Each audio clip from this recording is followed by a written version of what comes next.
Welcome, race fans, to the Memorial Day edition of the Rubbin' Is Racing Daily Fantasy NASCAR show with all the information you need for the Coca-Cola 600 from Charlotte Motor Speedway, the marathon of the NASCAR races. I'm Sean Big Poppa Williams. I'm Jamie, the Liehr Jet Liehr. And I'm Adrian Woodruff, and yes, I'm still here. My AOL disc hasn't ran out yet, so I'm still with you guys. Yes, we have Adrian with his dial-up connection. And before we get into our picks this week, let's go to Liehr for the track breakdown. Liehr, give us what we to look forward to this week at Charlotte, buddy. All right, boys. Good to be with you for another week. Got a little sketchy there today here in Kansas City. Some big-time weather rolling through the area. But back to the task at hand here. Looking forward to this Coca-Cola 600. The race will be coming from Concord, North Carolina, at Charlotte Motor Speedway. Track is 1.5 miles in length, 400 miles to complete the 600-mile race. One of the longest races that we have during the season here, and it's on one of the most common, size tracks that we do have. One of the differences is it is a quad oval shaped track. It's got asphalt as far as the surface. Turns are 24 degrees, and then the straightaways are 5 degrees. This is basically considered a home track for all the drivers because most of the headquarters for all the teams are there in Charlotte, which is just south of Concord, about 13 miles. But it's wide open here at Charlotte. With restarts are really exciting. There are some times where they do get up to 4 wide. This is, like we talked about, a really, really long race. So the drivers have plenty of time to come through the field if they're starting in the back. This will be a huge week for points when it comes to DraftKings in your lineups. Obviously, due to all the laps that are going to be taking place, laps led, fastest laps specifically are going to be the key to taking down your GPP this week, along with your heads up if you play those. Average number of cautions here is 11. Interesting fact about Charlotte, like I said, it's another 1.5 mile track that is owned by Jimmy Johnson. He's the most winning driver here that's still active with 7 wins, 13 top fives, which is almost 50% of his total races raced here. The race is going to be Sunday night, May 29th at 6 p.m. Eastern on Fox. So we will be starting the race, during the sunlight, and it is going to be transitioning into nighttime. So that's going to change things up for the teams. So they are going to have to, have a good strategy going into the race on Sunday. Weather is going to be 83 degrees. There will be some AM showers, which shouldn't have any effect on the night race, but there is a 60% chance overall for the day for precipitation. So they could run into some rain during the nighttime.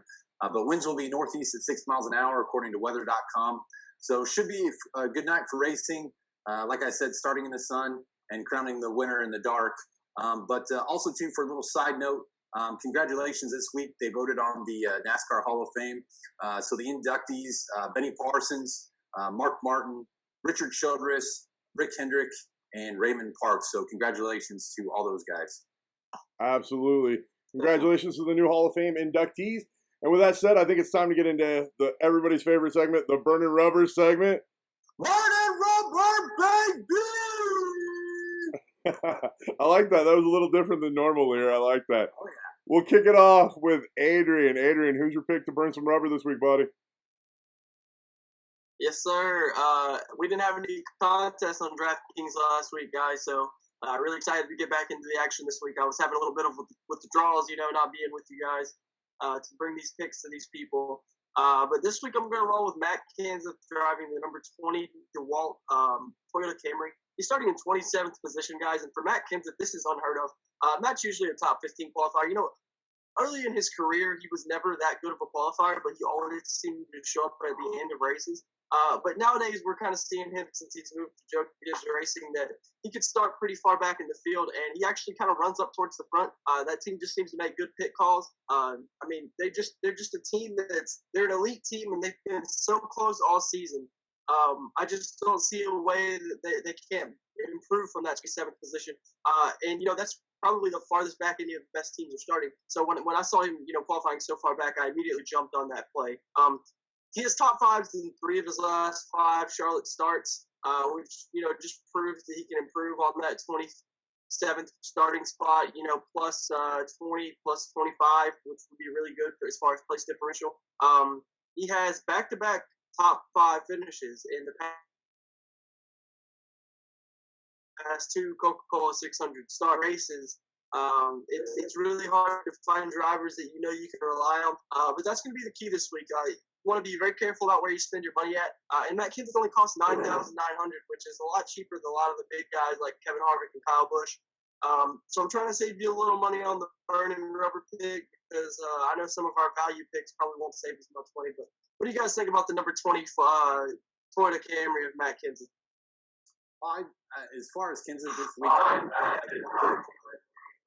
like the play for sure, especially getting him at that spot where he qualified at, because he's definitely based on his history here, he's going to come up through the field and he's going to have time to do so as well. And also too, like you had pointed out, I mean, being under that $10,000 price point, that's going to definitely give you some relief when it comes to your salary. A little bit cheaper too compared to a couple weeks ago at the AAA 400. So $200 less than what he was there. But when it comes to maximizing your points, I think Kenseth will have a good shot of getting up to the front.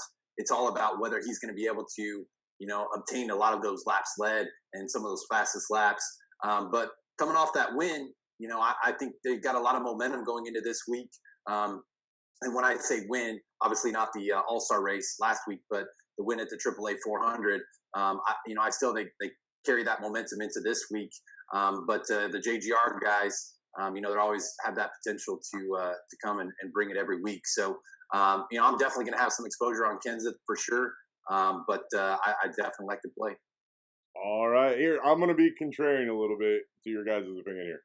This car has looked majorly out of whack so far this weekend. I mean, it's slow in practice. It was slow in qualifying. They say they're uncomfortable with it. They don't know what's wrong with it. If they start practicing well in practice 2 and 3 on Saturday, I'm totally on board and absolutely about it when they get this car dialed in. If for some reason they can't get this car dialed in, I'm fading it like the plague. I don't want to be anywhere near this play. And I understand how good he is at this track, but if the car's messed up, the car's messed up. And right now, the car's messed up. And I would like to think that it would get on pace with the other JGR cars, but right now, it's not even close. So, like I said, I'll play him if they get the car right, and I think they will. But until then, for me, Kenseth is a guy that I'll be putting into lineup Saturday night. Oh, that's a good point. I mean, yeah. If I could just, yeah, go ahead, Jamie. I was just gonna say, I mean, yeah, if they make those, those changes to the vehicle after the practice rounds, and that's always two guys. I mean, never make a for sure, pick until every practice is completed, so that way you can see the 10 and lap average, 20 lap averages. It's going to give you a really good indicator as far as who's going to start to get dialed in for the race. But 27th for a guy of Matt Kenseth's caliber at less than 10K price point, I think that's going to stick out to a lot of players out there, and he should have a decent owner's percentage this week as well. Yeah, for sure. Well, you said the Joe Gibbs cars, or you said as far as Matt Kenseth, that his car looked out of whack in this weekend, and I think you said broken. I just don't think that's fair to say Gibbs cars. I don't think Joe Gibbs can bring a broken race car to the track. That team is just so good, and their equipment just all around is so much better than everyone else has been lately. This is like a situation where I'm not worried about the practices, because what Matt ran in all day today in practice is going to be 100% difference than on Sunday when they're taking the green flag at 6 p.m. and then it's going to be immediately dark, and most of this race will be ran in the dark. I can see what you're saying about him not being the fastest cars as far as, being running up with his teammates in practice. But like I said, it's just way too early, and the conditions that they race in are going to be way too different. He's a defending winner in the Cup Series. I just feel like there's just no way possible that a team that strong doesn't get their car dialed into at least the top 10 ride. Excuse me. Well, fair enough, dude. But I don't feel like we'd be doing our job if we didn't point out that right now that car does not look right. With that said, Liehr, let's go to your burning rubber pick, buddy. Who do you got for us this week? All right, boys. I'm going to go with one of our main staples that we usually talk about every week, because this guy just consistently is just a point producer. And literally, most tournaments that you have to own him in order for you to take down that GPP. But I'm gonna be going with the number 4, Kevin Harvick, that Stuart Haas. It's just hard to deny the statistics here at Charlotte, especially too with him, qualifying, within the top 10 at that 8th position. Obviously, it's not his normal, qualifying at the, first, second, third position. But it's just hard to deny the fact of his statistics here. He's got 3 wins. He's started a total of 30 races here. 6 top 5s, 13 top 10s. He's only got 1 DNF. So obviously, you're going to get consistency when it comes to Harvick and that Stuart Haas number 4. But also too, just based off his history, he leads a lot of laps here. Last year I know he only led 26 laps, but the year prior to that, he led over 100 laps, which is on a 400-mile or 400 lap race. That's 25% of the total laps. So starting in that top 10, he's got a real big percentage to lead some laps, have some fastest laps. A little bit of the downturn on him though is he is the most expensive at 10,500, but I have no doubt in my mind that he's going to be one of those types of guys that he's going to score at least 100 points, if not way above that, and he's going to be one of those key members that you're going to have to take down the tournament this week. But even starting at that position, they're always one of those types of teams too that makes those changes that they need to do from going from qualifying to race trim. So I'm definitely going to be about Kevin Harvick this week, and I'm 99.9% sure he's going to be in all of my lineups. Yeah, dude, I love the Harvick play, and I understand he's 10-5, but like you said, I'm not going to rehash your stats, but what I want to focus on is his last 6 races here at Charlotte. In those last 6 races, he has 2 wins, 2 second places, a 6th, and a 9th. That is absolutely crazy considering 6 consecutive races. Like the worst finish is a 9th, and he has 2 wins and 2 seconds. It's almost a must play, and qualifying 8th, I don't think is a problem. He'll immediately move up. Heck, he might even be leading laps as soon as lap 4, right? Like lap 3 or 4. Adrian, your thought? I just love the play. I love it so much that I don't know that there's anything else to say. The guy just dominates here. Adrian? Yeah, this is almost one where I don't even have to comment on the matter. I've been playing Kevin Harvick so much this year; it's crazy. He's just the guy you want to have. He's the fastest. He's just the most aggressive in the times in the race where you need someone to be aggressive. He's going to go out there and get you those laps led. As long as this race is, he has plenty of chance to gain you those dominator points. And you mentioned the past 6 races. This is actually the first time in probably 7 races that I haven't been to the Charlotte Motor Speedway for the weekend's race. So I've witnessed firsthand all of Kevin Harvick's domination, watching him win multiple times here at Charlotte. And yeah, Kevin's going to be the one to get the job done. But can we all just take a minute to say how surprised we are that Jamie didn't pick Martin Truex starting on the pole? I couldn't go through the fact that he didn't give any love to his boy Truex on the pole. Well, I totally am going to be playing him. As most of the viewers out there know, I do have an affinity for number 78, Martin Truex Jr., but I do want to say congratulations to him. It's just time to get that monkey off that team's back and get that first win of 2016 this year to lock up that spot in the chase. So, but best of luck to him, and I'm definitely going to be all about him too. But can't always play the guy every single week. Yeah. Well, speaking of fandom, I'm just gonna. I think it transitions well into my pick. And yes, I understand. I did pick the Cousin Carl at Kansas, but I'm rolling him back here. Cousin Carl at 10,300 in the neon green Subway JGR Toyota is great. It looks fantastic. As per usual, the JGR cars are all fast. That is except for Kenseth at this point in time. But look, Cousin Carl has the second best average finish at Charlotte with a 10.5. He has 15 top 10s in 22 races here. That's at a 68% clip. He also has 7 top 5s and a win. In his last 4 races here, his worst finish is 8th place, and he has a win with a 4th and a 6th sprinkled in, basically matching the awesome output of Harvick in that span period, in that time span. Since he qualified 9th, I think he's a must-play of the JGR drivers. I love Cousin Carl this week. Pair him and Harvick up. I think a lot of people will not do that when they will pay for Harvick and then try to spin down because he's so expensive. I think if you're willing to buy multiple top-tier drivers this week and try to make it work, you can get on islands, and that'll be effective for your plays, especially in GPPs. But, guys, you know I love JGR and the JGR affiliate, so I want Hamlin at 8,800 is also a play this week. He looks really good. Rowdy, of course, is always a play, but he's 10-4. And Truex, as you said, at 9,800 sitting on the pole is also in play with the JGR cars. In my opinion, those guys are all going to be staples of my lineup. Adrian, your thoughts, bud? I mean, we've seen lately that you just kind of have to have a Carl Edwards lineup. I don't like him as much as I like Matt Kenseth this weekend, but he's just proven the fact that if you don't make at least one or two Carl Edwards lineups, basing the lineup around him, you're probably going to get burned because that guy has just been putting on a show in 2016. And really showing Joe Gibbs where he spends his money. I just love the role that he's been on all season. He's the defending Coca-Cola 600 winner. That team is just they're very capable, and that's what I like. That's what I like to see. I definitely like Carl Edwards. They've been obviously doing a great job this year in the Joe Gibbs Racing team.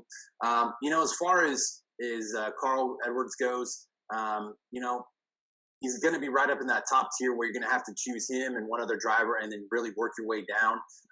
Starting in that top 10, he's definitely going to have the chance to lead some laps and have some fastest laps there. But the other thing that I'm looking at too is, he's coming off of, he had those two really good showings back to back where he won the Toyota Owners 400 back in April. And then the week before that, the Food City 500, where he won it, where he went 1-1, and he had 158 fantasy points one week and 121 the other week. And then after that, he's kind of really taken a downfall. I mean, -15, 38 points, 21 points. And those are all starts within the top 10, except for the Go Bowling 400 at Kansas, where he finished in 11th. But it's time for Carl Edwards to kind of get back on that train again and get him and his team, in that 19 back in contention again as far as getting some really good points and getting a really good finish and moving up. But I definitely like Carl Edwards this week. I'm not going to be fully exposed like you are on Carl Edwards because I'm going to do some variations in there. But I definitely like the Carl Edwards play. But we'll see what happens, and I'm hoping that my variations will then, if he does come to fruition, it'll pay off. And you and your whole entire JGR stacks, I hope something happens with those two.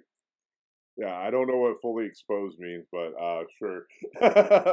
I have several, you guys know how I build lineups. Just because I like somebody in the Burning Rubber doesn't mean that every lineup's going to be built around them. This is just one of the guys I'm building a core around. But I think that transitions us well into value. Now, something I will go ahead and say before we get there, because I know what our value picks are. Guys, this week, a lot of the value is a little bit more expensive, but what we're trying to do is find you value in points production for the money is how we went about it more this week, because a lot of the value drivers, cost value, just aren't going to get it done for the most part in our opinions. So let's start off with Adrian. Who you got for us this week for value, buddy? It really shouldn't be any surprise after what he did for me last weekend, guys. I love Kyle Larson right now, or I should say what he did for me at Dover. Kyle Larson is, he's a dream race car driver right now to play in fantasy. The guy is qualifying poor. He's running super, super fast, like top 5 races. He just has win potential there. And if he could lead laps, I didn't expect him to lead laps at Dover, but it just showed he can lead laps and he can get it done just like he did in the showdown, just like he almost did in the All-Star race. He proves he can run right up there with Joey Logano against the wall and, get it done with the big guys who have proven themselves in the sport. And it's just another great chance for place difference. And, this team has new race cars coming to the track every weekend. Well, that's a big change for teams because they involve a lot of new technology on the cars, and drivers maybe have a lot more input on what goes into the car. Because maybe Larson was running old McMurray cars for the start of the season, but these are actually made for Kyle Larson. from the ground up, and his crew chief can build the car from the ground up, which always helps. And this team has momentum that they just haven't seen since around 2014 when his rookie year when he was coming out of the box really hot. He just hasn't had that kind of swagger about him like he has right now since about 2014. He's the 2014 Xfinity winner at Charlotte Motor Speedway, so he's a previous winner here. I think if this race can get on a long green flag run, Kyle can get into the top 10 fairly quickly. I think, with a couple good pit stops, I don't think it's, outside the realm of possibility for him to go out and take the lead, especially on a long green flag run when the tires are wearing out and that team is just staying so consistent because they've proven their long range speed is unmatched here lately. So yeah, guys, I'm all about the 42 just like I was in Dover. And settle in because I think it might be like this for the next couple weeks. I love Kyle Larson right now. Oh, I'm right there with you, brother.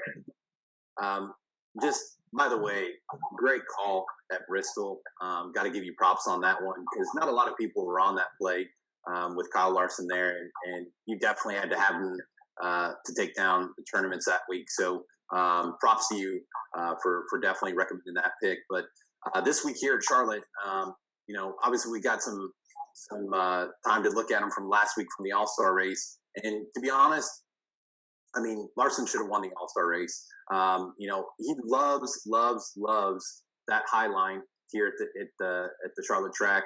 And like you said, when we're gonna have a long green run, I just really think that he's gonna have a good chance to move up through the field, especially get you some of those place differential points. Starting in that 24th position.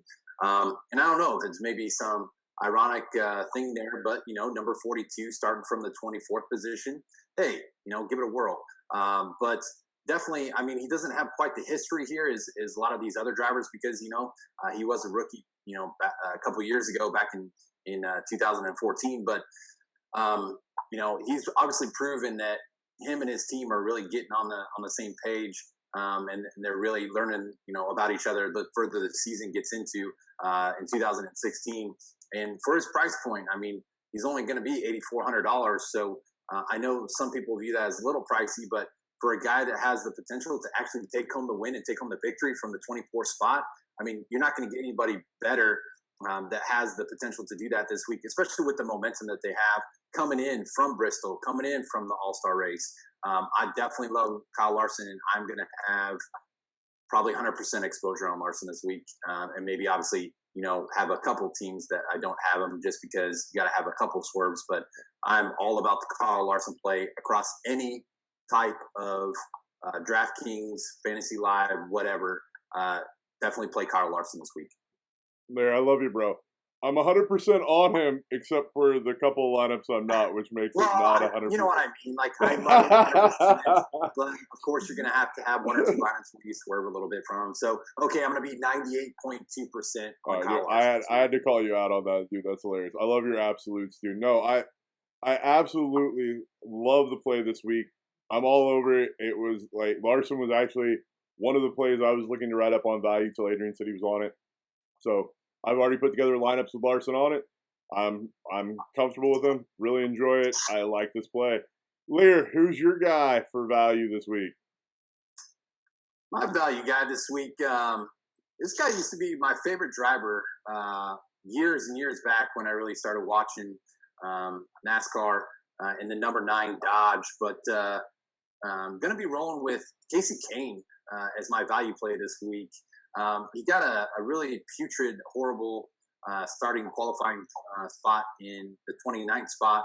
But I mean, come on, guys. He's a Hendrick driver, so he's got this same equipment as Jimmy Johnson and Dale Earnhardt. So I definitely think that where he's starting from, I mean, it's a no-brainer play to play Caine here.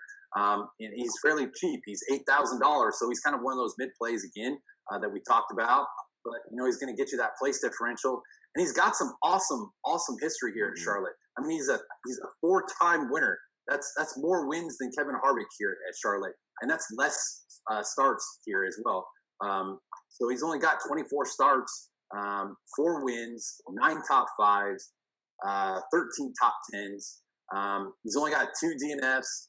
So I mean, I'm all about Caine this week in the number 5. I think he's got a great shot at moving through the field. Do I think he's going to lead a ton of laps? No. Do I think that he's going to come out and have a 100-point day? No. But for somebody that, I think that's going to move through the field, he's going to at least get a top 10 finish. I really feel that. And, he's also could, get the win. I'm saying late in the race, depending on strategy, because, anything's in play here. But for Caine, the history here, and, who he drives for in the Hendrick Motorsports, I'm definitely all about Caine this week as being my value play. Yeah, just another one of the 3 value plays that we're going to give you that I think are just the right guys to have in your lineup. Now, you're going to have to figure out how to balance them with the other elites, but we know for a fact that you're going to have the place differential guys with the lap leaders and the fastest lap cars. So the 3 that we're going to give you are probably my favorite 3 outside of the Kenseth that Adrian already gave you. There's not a whole lot to add here. Caine's just good at this track, and he underqualified, and he's priced just about right where you want him to be. That's pretty much all I've got. Adrian, what do you got for us? Well, as you guys can see, I have nothing but love for Mr. Caine, with the autographed Farmers Insurance hat here. Yeah, no, this is a Caine racetrack, guys. I mean, this is just like Atlanta and Texas. They're just the kind of tracks Caine performs well at. Early in his career, he was known for more of a short track kind of racer, but he really has grown into his own on these 1.5-mile tracks. If Kevin Harvick and Jimmy Johnson haven't been stealing the show here lately at Charlotte, Caine's been the one getting it done. And I know he hasn't won in a long time, but he has won the Coke 600 before. And that's all it really takes is just know that you can do it. And when you're there, you know how to execute. And Casey's with one of the best teams in NASCAR. Starting from, I believe, the 29th position, I just think at $8,000 on DraftKings, there's just no possible way Casey doesn't finish top 15. Top 10, like Liehr said, that would be even better. But all about the Caine play, all about all of these value plays that we're going to give today. Absolutely, and I think that transitions me into my pick. It should be a surprise to no one, but you know what? I haven't been able to do this because he's been overqualifying. Oh, yeah, it feels good to put on. And oh, yeah, you hear that in the background? It's Highway to the Danger Zone, baby. Is that Top Gun? Oh, yeah. Dude, guys, Austin Dillon is the man here, and we are screaming an underqualification. He qualified 28th. Now, as I said earlier, he's more expensive than my usual value play at $8,200, but his worst finish here is 16th, and he has a positive place differential of at least 7 spots in 3 of the last 4 600s. And in the Xfinity Series, he has 3 wins here, including both races last year. If ever there's a guy that's underqualified that is set to move up, that people will not pay for this week, is good old Maverick. Get on him. He will win you lineup. They will win you GPPs this week. I'm convinced. Your guys' thoughts? I almost don't want to pick Austin Dillon or say anything positive about him just out of spite for Poppa. Oh. I don't know what it is about the vibe he gives my skin. But no, Austin Dillon's a great play this weekend, guys. As much as I love to upset Poppa, Austin is just he started off the season so strong, and I don't know where that's went lately. And I don't know if I've been paying too much attention to Austin to kind of be able to pinpoint where that's coming from. But they've been off the snide a little bit compared to where they were running early in the season. Winning poles at Las Vegas and stuff like that. But I think this is a team starting from the 28th starting spot that can figure it out over a course of 600 miles. That team is just I don't really know what to say other than their crew chiefs have been there. RCR's crew chiefs, they keep the same group of crew chiefs around for a long time, and they've called a lot of races and they've called a lot of 600s. And if you put a good driver behind the wheel like Austin Dillon, track positions are going to be a bit of a hindrance, but I think with pit strategy they can work their way up into the top 15. And once Austin gets into the top 15, all you really need him to do is stay there and maintain. To pay off as a very good pick for your DraftKings team. There's not a lot of really cheap value out there this weekend. It's unfortunate that we're picking guys around 8K, but these are just the guys we had to talk about. We felt so good about these picks. We had to find a way to squeeze them in there so that you guys could put them on your teams as well. That's all I really had to say about Austin. I think he's one of those must plays around that area. You have Matt Kenseth and Austin Dillon and Caine. Those are just the guys that you have to play. Yeah, I'm totally in agreement with you there. One of those things where he's starting so low that, it just sticks out like a sore thumb that you cannot play him. Also too with the paint scheme they got going on this week, I really like that. But Austin Dillon, he's one of those players that is kind of on 1 week, off 1 week, and he's been off, like you said, for quite some time. And they were off to that really hot streak, and him and his crew chief, Slugger Labby, they need to really get their stuff together and get it back on track. They've only scored in the 40 points here as far as fantasy wise the last couple of weeks, and then before that, they've really slowed off. So, but I just really will be playing a lot of Austin Dillon just because of that place differential. But the other thing is 8,200. That's the second most cost, as highest cost that he's had all year. So it's probably going to drive a lot of people off of him just because of that $8,200 price point. Only other time this year he was 8,600, but other than that, 82 is his second highest he's been all season. So I think that's going to drive some people off of him as far as his price to try to get him fit in their lineups. But I think starting in that late position of the 28th, that's definitely going to help him out. No, and guys, you keep asking where he's been, and the truth is they kept qualifying right where they were, right close to where they were finishing.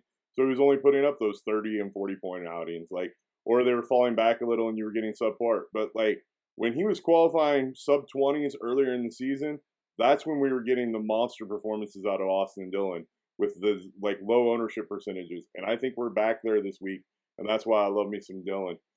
So with that said, guys, that wraps up our value. There wasn't a whole lot of value to be had as all our picks were over 8K this week.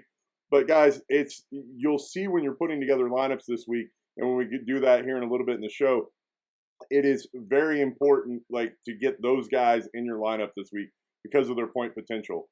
With that said, let's get the guys that you don't want, or girls, on your lineup this week. And to go into the garage segment, remember this is our chance to talk trash on drivers, on teams. Maybe we don't like the way DraftKings has priced them. Maybe we don't like their track history here. Maybe we just don't like them as a driver. Adrian, who do you not like this week? Who are you sending to the garage, buddy? Well, it's just so convenient that you said guys and girls when you were mentioning the rubber segment. It kind of gets, I don't know if you guys noticed it when Darren Waltrip does his boogity, let's go racing. He says, let's go racing, boys, every single week. I just wonder if Danica just gets more and more mad at Darren Waltrip every single week that she, calls her a boy, because he doesn't even recognize Danica in the field. But, yes, Danica Patrick is my going to the garage pick. Yeah, I know. Our co-host, our lovely co-host drinking her Coca-Cola, Danica Patrick. She just doesn't have the track history here. She's starting in the 19th position. I wish she would start farther back. But, in 7 races in Charlotte, her best finish is 19th. And she's starting 19th. You at least need 19th out of her, and that's her, biggest potential. And she hasn't finished above 19th all season long at any track, or other than Martinsville, where she finished 16th. So as far as this type of track goes, she's just hasn't had the success, and she's honestly never been that fast at Charlotte over her career. It's always been a track where she's been multiple laps down and kind of struggling because the leader is just running so fast. If your car's off a little bit, the leader can just catch you so fast. I think that'll be lessened with this new downforce package, but I think you're still going to see it come into play. And I really just don't think Danica's going to be able to keep up this weekend, not because of the driving talent, just because of the adjustability that won't be built into that car, because it just seems to never be there. No, I know I keep agreeing with you, with your picks, but Danica Patrick, a little bit of an overqualification there in the 19, but it's kind of hard to not play some of her. at that $6,400 price point. Because I mean, it's crazy because at 6,400, if she scores, let's say, 35, 40 points, she's paying off her, her value right there, almost, 4 or 5 times her, 6 times her salary there. So, but, she has just very little history here. She's raced here 7 times, no top 10s with a DNF. It's just really hard to pick her too because of that 19th position. And I have like you said, a hard time seeing her getting any higher than that. And like you said, it's one of those where she has a really no good history here at Charlotte. It's just not of her strong points. But as of late, that team has been on a nice little roll as far as, fantasy NASCAR points. But those also too are with, higher starting spots, 37, 31. So 19 is a little high for me. And I'm definitely going to have, a couple teams with Patrick, but I'm definitely staying away from her this week. I am pretty sure I'm going 0 Danica this week. And the reason why is, guys, it's this simple. She's not a top 10 car. So she doesn't have any ability to go forward. She has a track history where she goes backwards. And to be honest, I don't even think about playing Danica unless she's qualified outside of 26th position, lower than that. She just, because her ceiling's 19, like we said. That's just where she finishes. There's absolutely 0 reason that she would ever get you 30 points, even fantasy-wise, under this scenario, unless she went, I believe to get 30, she has to go 19 to 19 exactly, right? I don't see it as a play, even though she's cheaper. I'm probably playing her a total of 0 times. There might be one lineup, but that'll be about it. And that would also incorporate some long green flag racing where everybody else pits and she takes a strategy to stay out front, a little bit while everybody's pitting during green flag racing. So to get some of those points, but yeah, it's going to be difficult for her to obtain some points this week. Right. If I'm going to take a prayer there, I'm going to just take it on Bane, save more money, and enjoy it. But no. Take a way better car, right? With a guy that has the potential to be a top 5 car, right? And actually produce 70 points for $300 cheaper than somebody that I'm having to hope and pray to get 30 points out of. It just doesn't make any sense to me. But I say Trevor Bane's a 2017 race winner. You better watch your mouth. Oh yeah, for sure. Dude, no. I'm going to talk. I love me some Bane. I'll explain that a little bit more here when it gets to me. But Liehr, who's your pick to go to the garage this week, bud? All right, boys. I'm just going with a guy that definitely he's one of the more tenured drivers in the Sprint Cup circuit. But I'm going to be rolling with the number 16. Greg Biffle.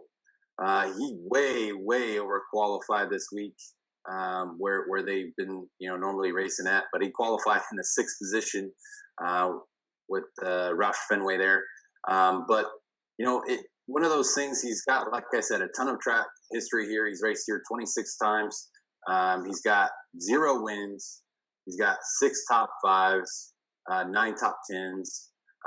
But when it comes to Biffle, a lot of people are probably going to be saying, "Oh, that's sexy because he's 6,600," which it's down there around among Danica Patrick territory. But it's just hard for me to take somebody with Biffle's stature, especially here too at the Charlotte Motor Speedway. Now he did have a good a decent All-Star race last week, but it's just one of those things where overall consistently for the season, him and his team just have not been doing well.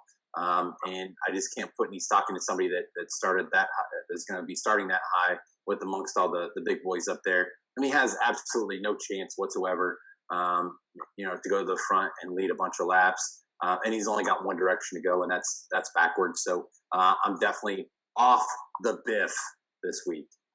No, I was totally on the Biff before qualifying and had him in several lineups and was like, yes, we're going to get a terrible qualifying out of a guy that perennially is a top 15, top 10 car here. It's going to work out great. They underpriced him, and then he qualified 6th and ruined my day.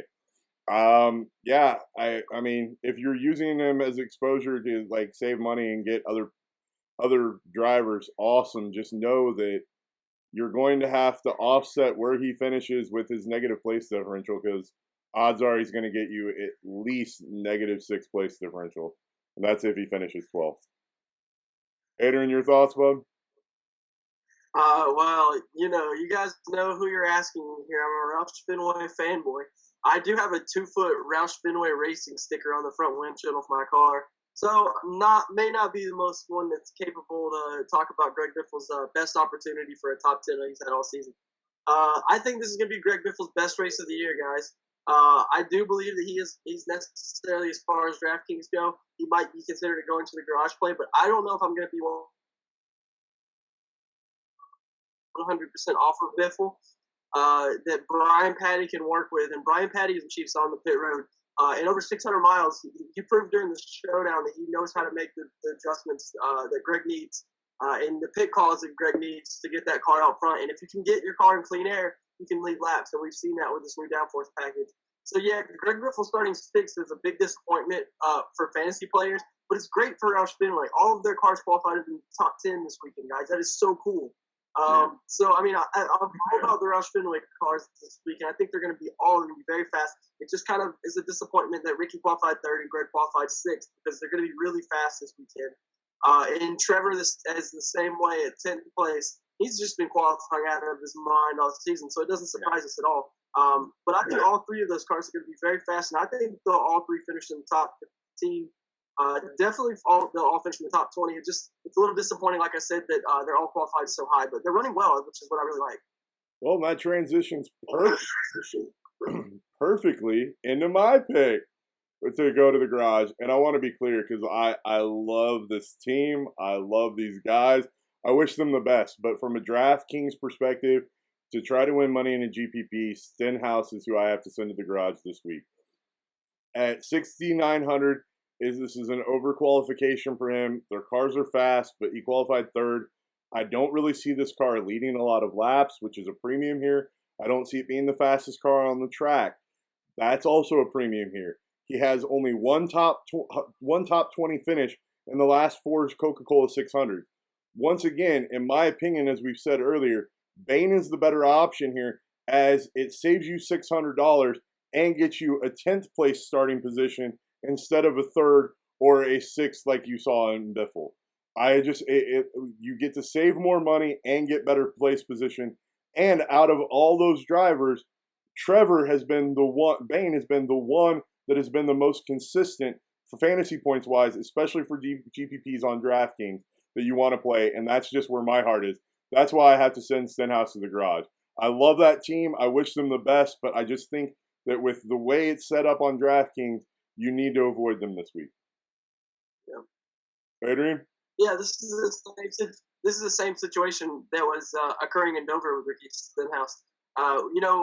We're not saying, and we can't reiterate enough, this going to the garage segment, like Poppa said, does not mean that we think these drivers are not going to be fast and are not going to run well this weekend. Based on a DraftKings scoring perspective, guys, we've been doing this so long that we can immediately tell, looking at the board, who's going to be a play and who's not going to be a play. It just doesn't allow for those cars to be in play this weekend, the 16 and the 17. And I will say in a mass format, I see starting 3rd. I don't know how much of a difference 3 positions make, but it seems like it makes a big difference. I don't think that you can, group, pick and play like we do with a lot of guys. We see a lot of guys like Larson, and we want them on every lineup. You can't really do that with the Roush Fenway cars this weekend just because they qualified so high. They're going to be really fast, but they all qualified way too high this weekend. And based on the scoring format for DraftKings, yes, I'm even saying that Trevor Bain is an overqualification. But Trevor Bain is the GOAT, and we'll probably get it done with the top 15 this weekend. Honestly, I don't wait for 600. I don't think Bain at 10th is an overqualification. The other guys are the overqualification in my opinion. You're right. But I will say, just based on the kind of value that a lot of people are looking for when it comes down to Trevor Bain, a lot of people are wanting him to qualify around 25th, which a lot of people won't play him unless he does, but a lot of people also don't realize the speed that team is showing and that you can still play him in the 10th position just fine. I appreciate the 50-plus points with 2% ownership percentage when I roster Bain. Yeah. Liehr, your thoughts, you keep bud? doing you, Caine. No, I'm right there with you, boys. I love Ricky Stenhouse. Love the Roush Fenway team. But yeah, just way too much overqualification for Ricky Stenhouse. And obviously that's proven with all three of them, qualifying in the top 10, that they are trending in the right direction as a team overall with all three vehicles. But as far as from a DraftKings perspective and obtaining the most points that you can based out of a position and a price point, even if he was 6,900 and he qualified in 15th to 20th or later, I'd be all about autoplay. Yep. But unfortunately, qualifying that high, I just and nobody on this panel will, but just can't take the chance with that. And but wish you all the luck, brother. Yeah, nothing but love for Corey Baldwin, the number 17 team. Absolutely, dude. Corey's our boy. Tire treater. All right, guys. With that said, it transitions us into the segment where we pick a lineup that will actually be in the 25K lug nut this weekend. Remember, we're the only site that actually does this and talks out a lineup with you. It's one of the things that we're most proud of here at the Rubbin' Is Racing Daily Fantasy NASCAR Show. We encourage you to not duplicate this lineup exactly, but make some variations, as usually that's what will take down the tournament. It's some variation of this lineup. Who wants to start us off? I mean, is there any question or any doubt? I mean, do we just not start at our Matt Kenseth, Austin Dillon, Casey Caine? I mean, it is a good place. Yeah, I like it. All right, let's do it. Let's throw in Kenseth, Dillon, and Mr. Caine. All right. Hey, can we have Kyle Larson? Talk to me, Goose. Talk to me. All right, that leaves us 79.66 per remaining. Kyle Larson easily fits in here too. That leaves us 77.5. Now we have two drivers remaining. Now you'll see this is a problem when you do this value core that we went with. You have to really spin down in order to grab one of the super elite drivers. And so what do we want to do, guys? Just keep going at the value here in the 77 range, or do we spin down and spin up? Well, I'll be honest. Chase Elliott and Ryan Blaney have just been so fast lately. I'd really like to see one of those guys make it onto the team. They seem like they work pretty well with the salary that we can still get a solid final driver in there. The 24 and the 21, though, guys, I mean, I just don't see how you're making lineups and not having some exposure to those young rookies on the team. Yeah, no, I mean, the rookie exposure is legit. The question is, dude, are you guys comfortable putting in a lineup that does not include any of the, elite 4 cars that are out there right now? Which is what you're doing. No, I'm not comfortable at all, but I think the place differential is going to go for a lot of that. In order for that to I'm so sure of this place differential that it makes it where I want all these guys in the lineup, and I'm not really worried about the rest. I'm going to have lineups with Kevin Harvick and those guys on there. But just for the purposes of this lineup, if I were just to jump on DraftKings and build a lineup, this is the lineup that I would gravitate towards just looking at the starting lineup. So, everything we have so far is perfect for what I would want. All right. Well, the question is, do we want to go with Liehr? We haven't heard from you yet. Do we want to go with the Elliott and Blaney, the Elliott Blaney style play, and just barely spin down? You're not going to be able to do that. Well, I mean, we if can't you go with Elliott, probably because what happens is if you put Elliott in there, you're left with 6,900, which doesn't allow you to get Ryan Blaney as well. No, sure. So no, we just need to pick one of them. Right, you pick one of them and then spin down a little bit. I would definitely roll with Chase Elliott, and then if I had to do another plug and play and have to pick down from down below, time to pick on that number 6 in the Bane Train Nation. Yeah, I mean that's where. Yeah, Warrior is also a good-looking pick at that price point. Bane clears you all the way up to Kurt Busch, though, and in my opinion, I'd rather have this team designed around Denny Hamlin than around like that way I get an elite car that's running really good here, as opposed to once I put Bane on the lineup, right, then I have that instead of putting Chase. I can put him on. I can put Hamlin on instead of Elliott, and I just like that a little bit better. Yeah, but I think that Chase Elliott and the 24 team are miles and leagues above the way the 11 team is performing lately. The 24 team has been all over the lead, knocking on the door. Top 3 finishes the past few weeks. The showdown drove his heart out. I just think that 24 team is primed to run top 5. I think Chase is going to be into the top 5 the entire race. That kid's he's special. All right. Well, we will lock it in for the lineup. So our lineup for the 5K. Oh, actually, I have it in the wrong contest on the screen. That's hilarious. I'll put this lineup in the 25K lug nut. It's Kenseth, Dillon, Caine, Larson, Bain, and Elliott. Remember, I deviated a little bit from that, but you guys can compete against that in the 25K lug nut.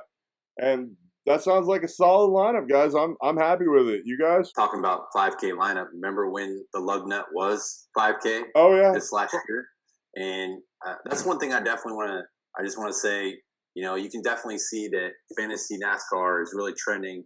DFS is really trending in the right direction because all these contests are really starting to become larger and larger and more contests and more of them. And it's just really awesome to see. And it's really, like we talked about before too, with DraftKings and then also expanding into other venues and all of that as well. So it's pretty awesome. Right on. Well, Liehr, that's a good place to start saying your goodbyes. Let's wrap up the show, buddy. Great seeing everybody. Love, like I said, talking fantasy NASCAR. I also would also like to say that Jamie Dukes from last week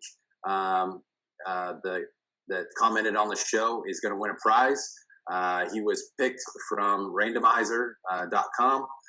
So congratulations to Jamie Dukes. Also, too, Miko Fiend Friend, if you watch all the way to the end here, you still haven't gotten a hold of us in regards to your signed AJ Allmendinger. So unfortunately, since we haven't heard from you, it's going to go back in the pile and go to somebody else. So make sure you guys subscribe, and comment on the show for your chance to win a prize. All right. Adrian, say your goodbyes, bud. Yeah, thanks again, as always, for watching, everybody. The 600 miles at Charlotte Motor Speedway, just one of the greatest racing spectacles that we see as sports fans this weekend. Whether the F1 race, the IndyCar race, and the NASCAR race. Just a great weekend to be a racing fan. It's just, to see the guys race on Memorial Day with all the fallen heroes on the front windshield, it just gives you that warm and fuzzy feeling inside. It's just everything that's great about America, what they're doing at the Charlotte Motor Speedway this weekend, guys. And I hope that that translates to some good racing. Just want to say happy Memorial Day. Good luck to everybody playing DraftKings, and look forward to seeing that number 6 Advocare for. And also, too, real quick, I forgot, obviously Adrian, talked about it, but I just want to say thank you to all the soldiers out there for their commitment to providing us the freedoms that we have every day. And definitely this weekend is for you guys, but not just this weekend, but all year round. But thank you for everything that you do. And it's going to be really awesome to see the tributes and everything on all the cars in the fallen soldiers' names. So thank you very much, guys. Once again, thanks to all the veterans out there that served on Memorial Day, especially those that have given the ultimate sacrifice of their lives for our country. We want to thank everybody for tuning in, and this is why we do this, is we love racing and we love reaching out and giving you guys some NASCAR information and communicating with you guys and talking out the picks and arguing back and forth. So feel free to comment, like, share, favorite, guys. Remember, this community grows by you guys. So hopefully you can help us grow the Rubbin' Is Racing Daily Fantasy NASCAR show, and hopefully we're making money together, and hopefully it's me making more money than you, but I'll take it if I'm making a little and you're making more than me. But have a good one, guys. Until next week, and we'll have more racing action. As always, have a good one. Have a great weekend, everybody.